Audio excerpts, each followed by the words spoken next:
In the last lesson, we were introduced to the idea of skill versus luck in game design, and how we actually, as game designers, we have to design that into our games through our mechanics and our gameplay. So our goal, our challenge, is to be somewhere over here where we have a good balance of skill versus luck, because you're designing your game for your players. So if you think of a high-skilled player versus a low-skilled player, they might be playing your game together. We want them to have a good experience. We want them both to have a good experience. So a player that is lower skilled, there should be something designed in your game that gives them an opportunity to still beat that higher skilled player. That's what it's all about. So we're going to take a look at a couple different games here and think through what are some examples of mechanics or rules that allow skill and rules that allow luck.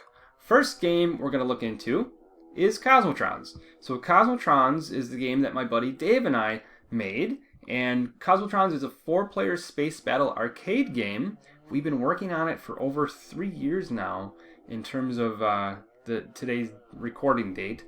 And what you do is each player, you pilot a little spaceship around, and the spaceship has momentum, and there's gravity pulling your ship down, and you got to manage your fuel. You can run out of fuel. If you run out of fuel, you die. And then you, of course, shoot and try to destroy your enemies. And then you also have to avoid the environment. So I don't know how well you can see this screenshot here, but there's a screenshot of the gameplay, and you can see the land, and if you crash in the land, you die. So what I recommend you do, because we're gonna talk about some things about the gameplay here, I recommend you go to YouTube and just search the word Cosmotrons. There's a whole bunch of like gameplay videos, and that'll help you better understand what actually goes on in the game when we're going over these examples together. It's not required, but it'll help you understand a few things we're talking about here. Another thing I want to point out is fuel, because here's a fuel can. That's an important thing we're going to talk about here. So Cosmotrons, examples of luck. So as a game designer, I had to think this through. I had to create rules or mechanics about these things, and then I had to play test them, see if they worked. If they didn't work, take them out or adjust them. So fuel is very, very important of our game, because if your ship runs out of fuel, you just crash and die. You're going to lose. And so one thing that we put in is, so fuel respawns. You fly your ship down, you collect fuel, and what happens is the computer eventually respawns it. And each map has about 10 different spots where that fuel respawns. So the computer, we had to code this in. It's a mechanic, it's a rule we had to type in, is that the computer randomly chooses where that fuel is going to respawn. So if you're up here, if fuel respawns right here, well, that's really close. That's great. You can go grab it. But if that fuel respawns way over here, well then, that's harder for you to get at, and that might be an advantage for the player that's over here. So there's some advantages and disadvantages. If the fuel respawns close to you, that's good. If it doesn't, then you got to fly a little bit further to get it, and you might be at a disadvantage.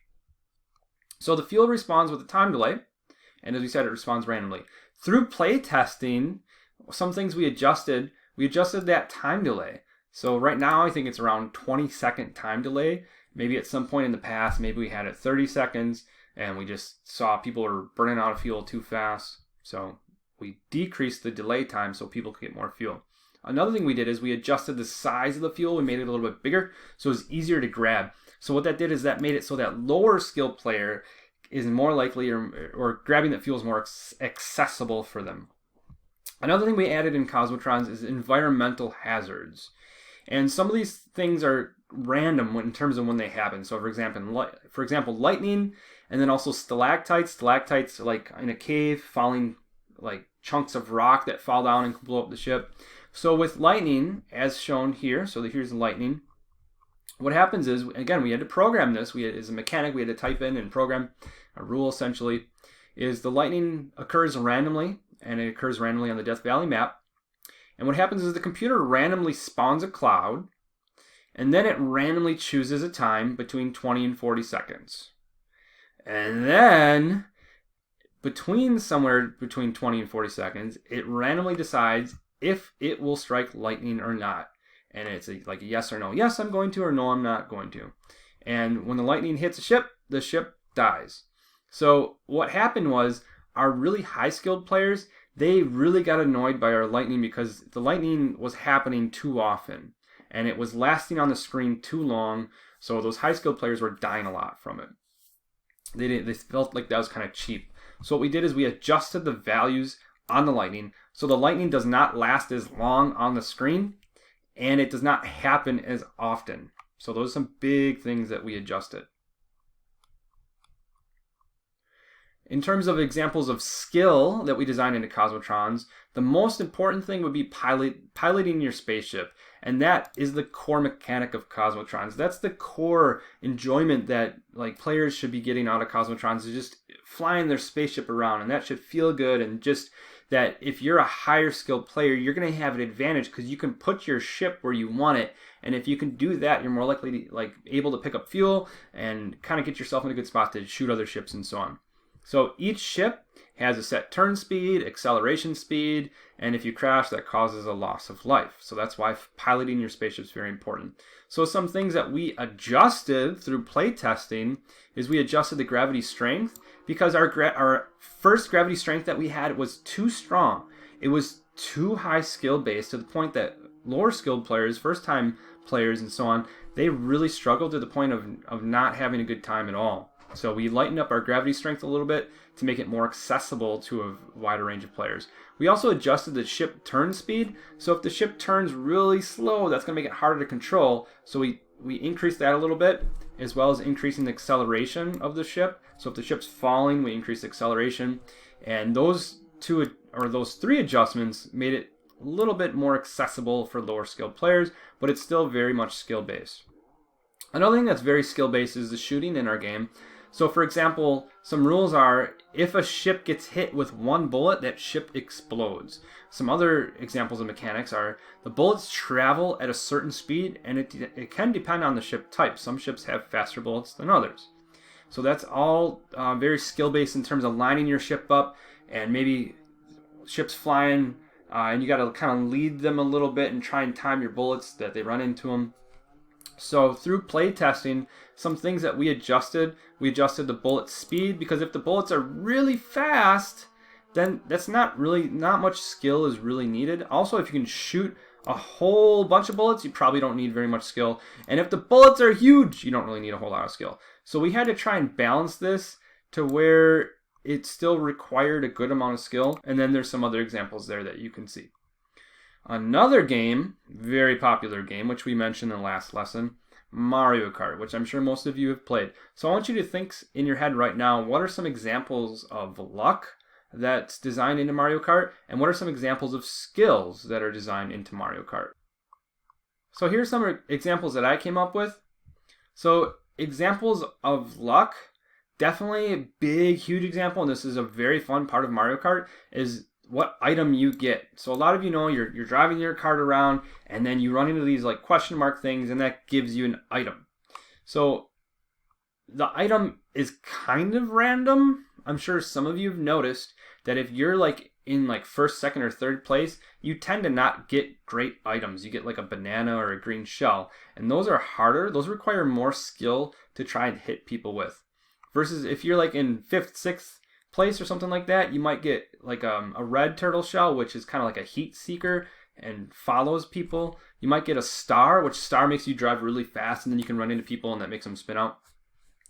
And then if you're way at the end, like if you're in like 8th place, you might get this bullet bill or the blue turtle shell. Bullet bill like makes you just go super fast, and you can run into people, kind of like destroy everything. And then the turtle shell, when you shoot this blue one, that automatically like hits the player in first position. So because of how the designers put these items in, and how the items, like if you're in last place, you're like never gonna get a banana. You're always gonna get something good if you're in last place. And because of how the designers designed that made it so you got your high skilled player who's just ripping around that track, and you got your low skilled player who's falling off the track all the time. But that low skilled player can still have a fun time because they're getting some of these items that help get them to catch up. So that's kind of what I want you to think about in your game, is how can you get those low skilled players to kind of catch up or have a chance. Another example of luck in Mario Kart would be like environmental things that are like obstacles on the tracks. Like for example, I'm thinking of like an ocean one that has crabs that kind of walk back and forth. Those are some kind of random things that high skilled players and low skilled players could run into. Skill in Mario Kart, definitely driving the kart, so accelerating, turning, and then trying to find the fastest way through the course. And then some of the Mario Karts, you can do like a drift type thing with the speed boost. That all requires skill, so that gives those higher skilled players a good amount of fun there. And then actually using the items, like aiming them, that requires skill as well. So the green turtle shell, banana, and so on, those are not easy to hit people with. So aiming for them and hitting them requires skill. Football. Football, very popular sport, of course, in our country. Definitely a lot of examples of risk versus reward. Definitely examples of luck versus skill in football.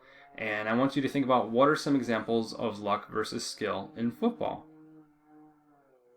One thing I want you to think about is that can make games exciting. So football can be exciting, especially towards the end, is when you have a team that's like, let's say, losing. So for example, in this photo, I think the Packers were losing and Aaron Rodgers threw a Hail Mary. So a really, really long pass that most likely is not going to get caught. And then Packers caught it in the end zone. They got a touchdown and won the game. So like that was a big risk versus reward type thing. Big risk to throw the ball like that. And definitely luck in terms of them being in the right spot at the right time and catching it as well. So here's some examples of that I identified for football. For luck examples, being in the right place at the right time, guessing what your opponent is going to do or where they're going to be. You have effects like wind and weather, also how the ball is bouncing. Skill examples in football, you got physical abilities like strength, speed, agility. Reading what you think the offense and defense is going to do, that is a skill. Teamwork's a skill. Calling plays is definitely a skill as well. Poker! Another super popular game. I want you to think about what are some examples of skill versus luck in poker. Here's some examples that I identified in poker. Definitely when you're playing cards is what card you get and win. That's kind of a standard thing like in any card game, like Uno, all kinds of different card games. What card you get, they're shuffled and you grab one. It's kind of random. That's definitely a luck example. Also, it's the same thing like when your opponent gets what card, because that definitely affects your success. So skills in poker, line. Line's definitely a skill, and some people got that poker face and can convince others that they have a good hand, but maybe they don't. So building hands is definitely a skill. If you're choosing, you're going to go for a straight or a flush. Knowing kind of the odds. So if you have 3 aces, kind of knowing what are the chances that I'm going to get another one, and thinking about other people's cards and what they have and so on. And definitely managing your money and betting and when to fold, whatever. Those types of things are definitely skills as well. Here are some examples of tabletop games. Most of them very popular, and many of them do an excellent job of balancing skill versus luck.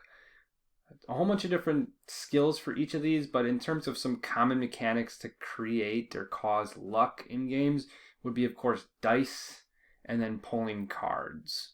So, which I'm sure you've seen in the games that you've played. So here's some things to think about when we create and design our own games. Kind of thinking about the process. So we think about our game design process. So we have to think about and design mechanics that allow skill, and we have to think about and design mechanics that allow luck. So we're thinking that through ahead of the time. And then we have to actually create the rules for each. Create a value or a specific way that each of those happens. And then we actually have to play test it. So actually play test it with people, see how it goes, see if those rules and those values work. And then we are going to adjust those values and play test again. So that's your job as the game designer, is you're going to have to keep play testing and adjusting those values. And kind of a tip that I learned is a good place to start is with some of our values that you have is to either double them. If you have to increase them, double them, see what it does to the gameplay, or cut them in half and see what that does to the gameplay if you have to reduce it. So those are some thoughts for you. Again, the big thing to summarize here, thinking about skill versus luck, balancing that in your own game. See ya.